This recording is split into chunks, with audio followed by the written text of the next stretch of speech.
નમસ્કાર મિત્રો, શું મિત્રો તમને ખબર છે કે સરકાર દ્વારા રાશન કાર્ડ આધારિત આપવામાં આવતું અનાજ તમને પૂરતું મળે છે કે નહીં? સરકાર દ્વારા પ્રધાનમંત્રી ગરીબ કલ્યાણ અન્ન યોજના અંતર્ગત તમને કેટલું અનાજ મળશે, કયું અનાજ મળશે, સાથે શું ભાવમાં તમને આ અનાજ મળશે તેમની વિગતવાર માહિતી મેળવીએ એ પહેલાં મિત્રો, જો તમે અમારી ચેનલ પર જો નવા આવ્યા છો તો ચેનલને ખાસ કરીને સબસ્ક્રાઈબ કરી લેજો, જેથી તમને રોજે રોજ નવી માહિતી મળતી રહે અને વિડીયોને અંત સુધી જોતા રહેજો।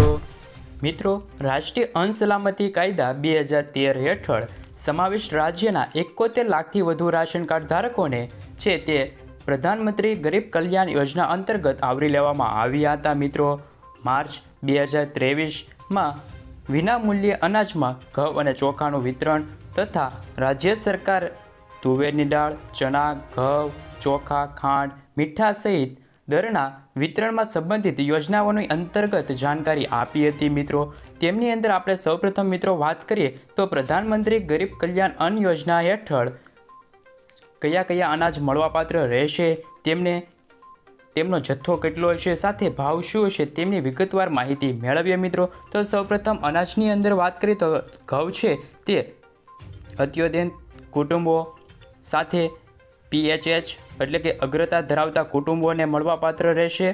સાથે તેમને મળવાપાત્ર જથ્થો કેટલો હશે તો સૌપ્રથમ વાત કરીએ તો અત્યોદય કુટુંબોને કાર્ડ દીઠ 15 કિલો અને અગ્રતા ધરાવતા કુટુંબોને 2 કિલો વ્યક્તિ દીઠ મળવાપાત્ર રહેશે।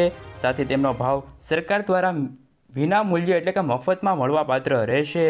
સાથે ચોખાની વાત કરીએ તો અત્યોદય કુટુંબોને છે તે ચોખા મળવાપાત્ર કાર્ડ દીઠ 20 કિલો મળશે।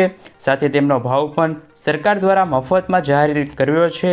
અગ્રતા ધરાવતા કુટુંબોને છે તે વ્યક્તિ દીઠ 3 કિલો છે તે ચોખા મળવાપાત્ર રહેશે અને તેમનો ભાવ મફતમાં રહેશે। મિત્રો, જાહેર વિતરણ વ્યવસ્થા હેઠળ માર્ચ 2023થી જારી કરવામાં આવેલા રાહત દરે મળતા અનાજની અંદર મિત્રો વાત કરીએ તો કે 2023થી 2028 સુધી દરેક લોકોને છે તે મફતમાં અનાજ મળવાપાત્ર રહેશે તેવું સરકારે પણ કહ્યું હતું। મિત્રો, તો મિત્રો સૌપ્રથમ તુવેર દાળની અંદર વાત કરીએ તો અત્યોદય છે અને અગ્રતા ધરાવતા કુટુંબોને છે તે કાર્ડ દીઠ 1 કિલો તુવેર દાળ મળશે, તેમનો ભાવ 50 રૂપિયા રહેશે। મિત્રો, સાથે ચણા છે તે અત્યોદય અને અગ્રતા ધરાવતા કુટુંબોને કાર્ડ દીઠ 1 કિલો અને તેમનો ભાવ 30 રૂપિયા રહેશે। મિત્રો, સાથે ખાંડની અંદર વાત કરીએ તો મિત્રો અત્યોદય કુટુંબોને અને BPL કુટુંબોને છે તે વ્યક્તિ દીઠ 1 કિલો મળવાપાત્ર રહેશે અને તેમનો ભાવ છે તે 15 રૂપિયા રહેશે।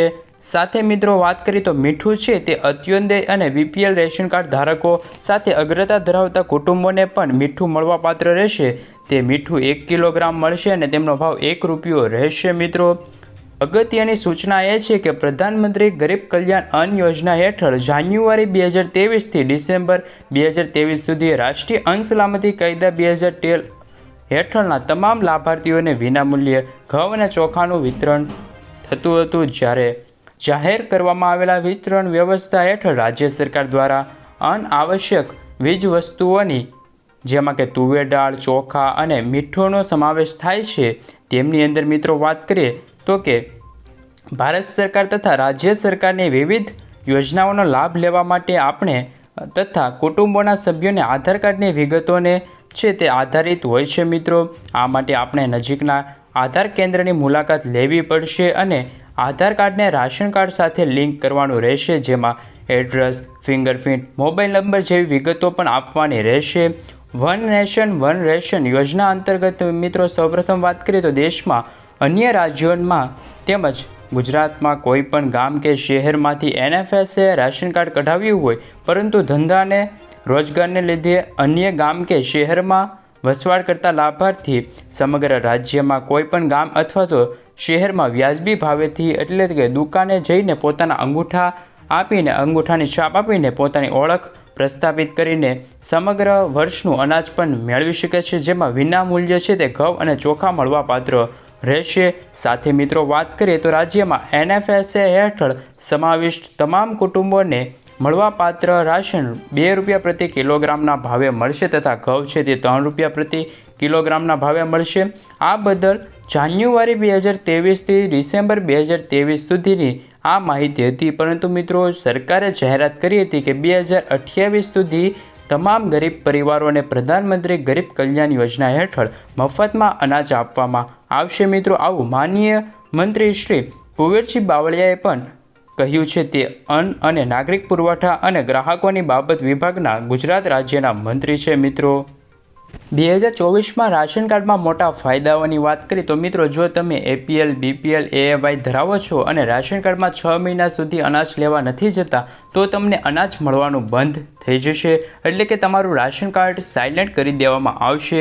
તો વર્ષ 2024માં આવા સાયલેન્ટ કરેલા રાશન કાર્ડને ફરી શરૂ કરી દેજો મિત્રો। સાથે મિત્રો વાત કરીએ તો મફત ગેસ અને 300 રૂપિયા સહાય મળશે। રાશન કાર્ડ ધારકોને વર્ષ 2024 અને 26 સુધીમાં નવા 75 લાખ રાશન કનેક્શન આપવાનો નિર્ણય કેન્દ્ર સરકારે કર્યો છે, જેના કારણે સરકાર ઓઇલ માર્કેટિંગ કંપનીઓને 1650 કરોડ રૂપિયાની ફાળવણી કરી છે। સરકારે છેલ્લે ગેસના ભાવમાં 200 રૂપિયાનો ઘટાડો કર્યો હતો અને ઉજ્જવલા યોજનાના લાભાર્થીને વધુમાં 100+200 રૂપિયાની સબસિડી આપી, એટલે કે 300 રૂપિયાની સબસિડી પણ આપી હતી મિત્રો। 2024માં નવા લોકોને રાશન કાર્ડ બનશે। અસંગઠિત અને સ્થળાંતરિત શ્રમિકો માટે વિશેષ અભિયાન હાથ ધરવામાં આવ્યા છે। તંત્ર દ્વારા ઈ-શ્રમ કાર્ડ ધરાવતા રાશન કાર્ડના લાભાર્થીઓ તરીકે સમાવેશ કરવામાં આવશે। સરકાર અસંગઠિત ક્ષેત્રમાં કામદારો અને મજૂરો માટે ઈ-શ્રમ કાર્ડ યોજના ચલાવી રહી છે। આ અંતર્ગત સરકાર અસંગઠિત ક્ષેત્રોમાં કામદારોને મફત અકસ્માત વીમો પણ આપી રહી છે। તે જ સમયે ઈ-શ્રમ કાર્ડ ધરાવતા પેન્શન પણ આપવામાં આવે છે મિત્રો। સાથે મિત્રો વાત કરીએ તો BPL રેશન કાર્ડ ધારકોને 5 લાભો મળશે। BPL રેશન કાર્ડથી મળતા લાભોની અંદર વાત કરીએ તો આવાસ યોજના હેઠળ પાકું મકાન બનાવવામાં આવશે, મફતમાં ગેસ કનેક્શન આપવામાં આવશે, આયુષ્માન યોજના હેઠળ 10 લાખ રૂપિયાનો સ્વાસ્થ્ય વીમો મળશે, સાથે બાળકોના શિક્ષણ માટે શિષ્યવૃત્તિ વગેરેનો પણ લાભ મળવાપાત્ર રહેશે મિત્રો। આવનારા 5 વર્ષ માટે લાભ મળશે। સરકાર દ્વારા રાષ્ટ્રીય અન્ન સલામતી કાયદા 2013 હેઠળ 5 વર્ષ માટે 2028 સુધી સરકારી અનાજ વિનામૂલ્યે આપવાનું જાહેર કર્યું છે। યોજના અંતર્ગત ઘણા જિલ્લાઓમાં ઈ-શ્રમ કાર્ડ ધરાવતા કામદારો અને શ્રમિકોને લાભ મળશે મિત્રો। સાથે મિત્રો વાત કરીએ તો રાશન કાર્ડમાં નાગરિકોને ફાયદાઓ થશે। લાંબા ગાળા સુધી સરકારી અનાજ નથી મેળવનાર ગ્રાહકોને રાશન કાર્ડ સાયલેન્ટ કરી દીધા પછી પુનઃ શરૂ કરવા માટે એક છેલ્લે જિલ્લા પુરવઠા અધિકારીની મારફતે KYC વેરિફિકેશન કરાવવું પડશે। સાથે જે અંગે રાજ્યના નાગરિક પુરવઠા નિયામક સુધી રજૂઆત થતાં હવે તાલુકા મામલતદારે વેરિફિકેશનની સત્તા આપવામાં આવી છે, જેથી હવે સાયલેન્ટ રાશન કાર્ડને ઝડપીથી અને પૂર્ણ ચાલુ થઈ શકે છે। અત્યાર સુધી જિલ્લામાં પુરવઠા અધિકારીઓ પાસે કોઈ કામના વિલંબ થયો નથી મિત્રો।